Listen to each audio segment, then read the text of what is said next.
Sa pagkakaungkat ng iba't ibang issue sa gobyerno, kanya-kanya rin umanong lipat ang mga kongresista ng partido. Sino ang naghahanap ng kakampi? Sino ang nagsosolo?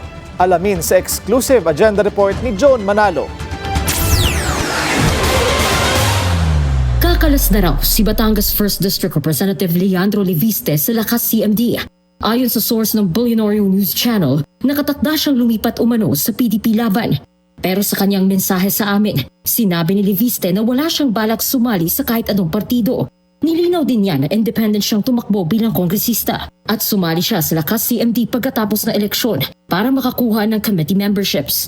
Pero sumulat rin daw siya sa Kamara Enero ngayong taon para tuluyan ang bumitaw sa mga kinabibilangan niyang komite at maging ganap na independent congressman. Nais daw kasi ni Leviste na makapagsalita siya nang hindi nangangailangan ng clearance mula sa kahit kanino. Hindi direktang sinagot ni Leviste kung umalis na nga ba siya sa lakas CMD, pero hindi na aniya siya bahagi ng majority block sa Kamara. Kinukumpirma pa ng BNC sa lakas CMD kung talaga bang hindi na nito miyembro si Leviste. Sa The Spokes ng Billionaire News Channel, inamin ng batang kongresista na matagal na siyang taga-suporta ni dating Pangulong Rodrigo Duterte. I've long been a DDS, and I think there's a insinuation that a lot of people don't admit that they are DDS, but just to put it on the record, I think that there's a lot of good that can happen to the country if we bring back some of the old policies of the previous administration.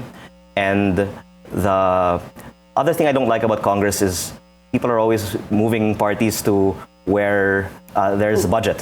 And 90% of the current Congress was DDS during the time of the previous administration.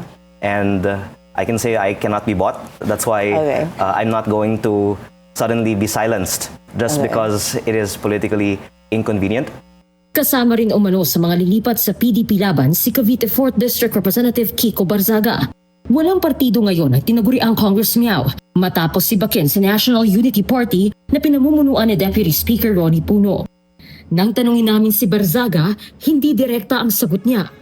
Kapwa maingay si Leviste at Barzaga sa issue ng flood control scandal kung saan dawit ang lakas CMD President na si former House Speaker Martin Romualdez.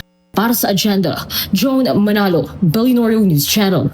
Manatiling nakatutok sa Billionaire News Channel, sumubaybay sa aming social media accounts at mag-subscribe sa aming YouTube channel para sa mga eksklusibong balita at storya.